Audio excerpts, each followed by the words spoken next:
बिस्मिल्लाहिर्रहमानिर्रहीम अस्सलाम वालेकुम। आजम सवाती ने एक ट्वीट की थी जनरल बाजवा के खिलाफ। 45 FIR उसके खिलाफ कट गई थी और उसके साथ ISI के एक ऑफिसर के खिलाफ जनरल फैसल नसीर, तो उनके खिलाफ 45 FIR कटी थी। उनको नंगा किया गया था, उनको पूरे पाकिस्तान में घुमाया गया था। फवाद चौधरी ने एक बात की, उसको इस वक्त वो कह रहा है मुझे मारा गया है, पूरे पाकिस्तान में उसको बेइज्जत किया जा रहा है, काला कपड़ा डाला जा रहा है। शहबाज गिल का तो हाल ही ना पूछे। लेकिन मंजूर पश्तीन, जिसके बारे में लोग अब पूछना शुरू हो गए हैं कि भाई मंजूर पश्तीन क्या जानबूझकर ये काम करता है, 2 नंबर बंदा है, ये है क्या? मंजूर पश्तीन ने जो कल पेशावर का हमला, उसके बाद जरा ट्वीट देखिए इस बंदे की।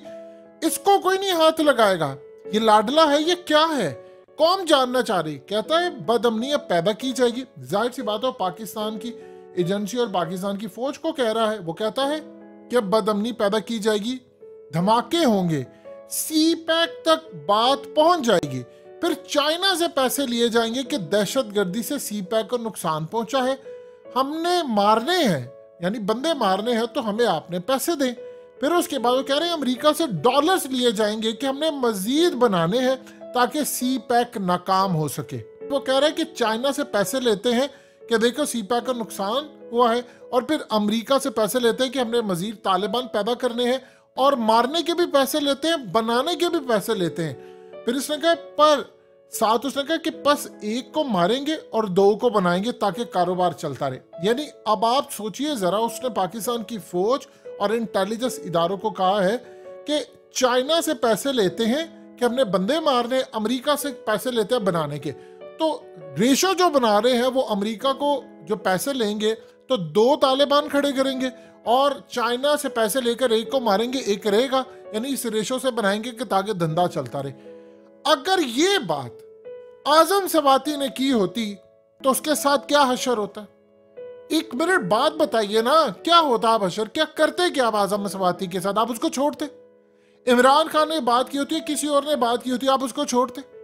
अब मंजूर पश्तीन ने बात की है, इसको कुछ नहीं कहेंगे, लाडला है। कौन है ये मंजूर पश्तीन? इस पर क्यों नहीं हाथ डालते? किसने नारा इंट्रोड्यूस करवाया था, ये जो दहशतगर्दी है इसके पीछे वर्दी है? PTM ने करवाया था। आज मोहसिन दावड़ क्या है? PTM हुकूमत, उसको एक कॉल गई थी, वो किसका बंदा है मोहसिन दावड़? उसको एक कॉल गई कि इमरान खान के खिलाफ जाना है, वोट देने के लिए आ गया। लेकिन इस सूरत हाल में पूछा जाए, मोहसिन दावड़, उसको कोई नहीं पकड़ सकता। अरे वजीर, इसको कुछ नहीं कहना। मंजूर पश्तीन वो सरेआम कहता है, आप उसके नारे देखिए जरा मंजूर पश्तीन के। वो कहता है 2-3 नारे उसने इंट्रोड्यूस कराए। उसने कहा ये जनरल कर्नल दहशतगर्द, ये PTM वाले नारे मारते थे, और मंजूर पश्तीन फिर वो कहता है ये जो दहशतगर्दी है इसके पीछे वर्दी है। आप सोचिए पूरे पाकिस्तान में चलते रहे यही नारे, मरियम नवाज के जलसों में लगाए गए, ये जो दहशतगर्दी है इसके पीछे वर्दी है। आज मंजूर पश्तीन ने जो बात की है, पाकिस्तान में आज तक किसी ने बात नहीं की। उसने कहा अमेरिका से डॉलर्स लेकर 2 तालिबान पैदा करते हैं रेशो, और फिर चाइना से पैसे लेते हैं उनको मारने के लिए, एक को मारते एक को छोड़ते हैं ताकि धंधा चलता रहे। इतनी बड़ी बात। आप ये देखें कि इस सूरत हाल में इनको आप कोई हाथ नहीं लगा सकते। देखिए 2 चीजें इस वक्त ये सारे कौम जानना चाह रही है कि इस मुल्क के अंदर क्या हमने अपने फौजियों की भी शहादतें देते रहना है? क्या पुलिस शहादतें देती रहेगी? ये सारे के सारे करते रहेंगे? कब तक ये सिलसिला चलता रहेगा? सिर्फ आप इतनी बात बता दें, ये मामला, ये सिलसिला कब तक चलता रहेगा? कोई हद है इसकी? कोई एक बता दीजिए, हद है इसकी? कहीं पर इसने स्टॉप होना है? कोई पूछ रहा है इतनी चेक पोस्टों से वो हमलावर कैसे इतनी मेन, जिस तरह शहबाज शरीफ ने IG से बिल्कुल सही बात उसने पूछी थी।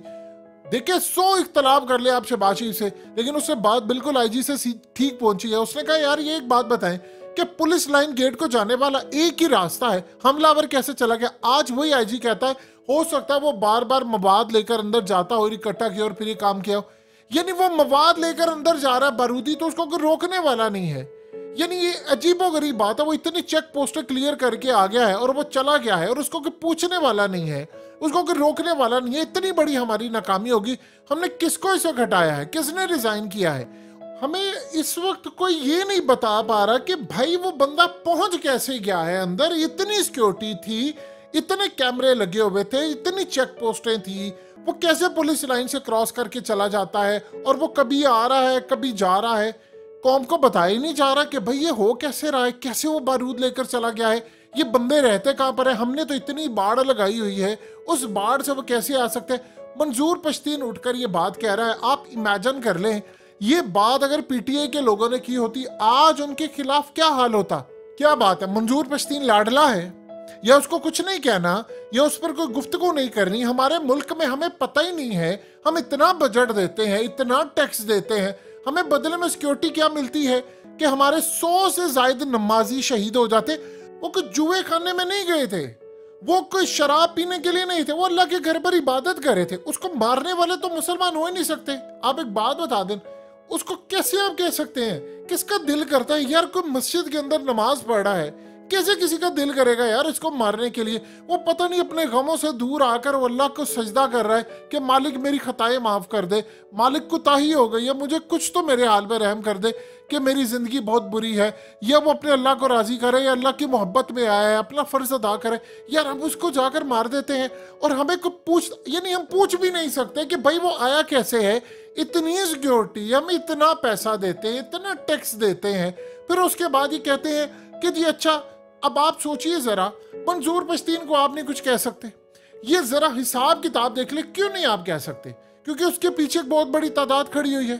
आज लोग खड़े हैं उसके पीछे बड़ी तादाद के अंदर, इसलिए नहीं आप कुछ कह सकते। तो पीटीआई के पीछे कम लोग खड़े हैं। एक सवाल का जवाब दे देना कि कैसे सारे का सारा मामला हो रहा है। यानी इस मुल्क के अंदर हमें पता ही नहीं है हमारी सिक्योरिटी क्या है, हमें पता ही नहीं है कि आपके फेवरेट्स कौन से। मंजूर पश्तीन को नहीं हाथ लगाना, आदम सवाती को हाथ लगा लेना। इतनी बड़ी बात आज तक कोई बंदा कर ही नहीं सका। आप नारे देखिए जरा, इनके नारे अब तक के सबसे ज्यादा खतरनाक नारे हैं। डायरेक्टली कर्नल जर्नल को मुखातिब करके कहते हैं कि तुम दहशतगर्द हो। वो अली वजीर समेत वो सारे वो उठ के नारे लगाते हैं, लेकिन इनको कोई पूछने वाला नहीं है। अब कौम आवाज उठाए और कौम इनसे पूछे कि भाई आप एक सलूक कर लें, डिसाइड कर लें कि आपने इसको भी पकड़ना है, इसको भी पकड़ना है। ये कैसे हो सकता है कि मरियम नवाज अपनी जलसों के अंदर नारे लगवाए कि ये जो दहशतगर्दी है इसके पीछे वर्दी है, फौज पर इल्जाम लगाए कि ये जानबूझकर खुद दहशतगर्दी करवाते हैं, और मंजूर पश्तीन आप पर इल्जाम लगाए कि आप पहले दहशतगर्द पैदा करते हैं, 2 करेंगे, आप अमेरिका से डॉलर्स लेंगे, फिर बनाएंगे और फिर उससे सी पैक पर हमले करवाएंगे और फिर चाइना से पैसे लेकर उनको मारेंगे। आप एक बात बता दें, क्या आपने मंजूर पश्तीन को नहीं पकड़ना? वजह क्या है? इसकी एक लॉजिक अभी तक कौम को समझ नहीं आ रही कि क्या बात है। इमरान खान भी पाकिस्तान का हिस्सा है या आम पाकिस्तानी भी हिस्सा है। हमारे फौजियों ने इतनी शहादतें दी हैं, आप यकीन कीजिए ये खानदान हमारा बचा नहीं है फौजियों का जिसने शहीद ना वो हुआ, उनके खानदान में कोई ना कोई बंदा ना हो, शहादतों का अंबार लगा हुआ है। वो बेचारे जब ये देखते हैं कि यार ये हो क्या रहा है, कि आप सोचिए आम पाकिस्तानी हो, फौजी हो, पुलिस लाइन वाले हो, यार 100 इख्तलाफ हो सकते हैं लोगों को, लेकिन कोई ऐसा तो नहीं कर सकता।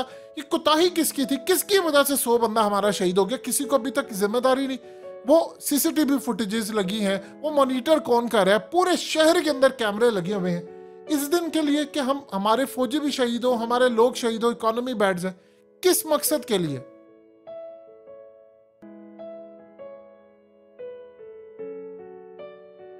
हकीकत टीवी को सब्सक्राइब करना मत भूलें, वीडियो को लाइक करें, शेयर करें और कमेंट सेक्शन में अपनी राय का इजहार जरूर करें।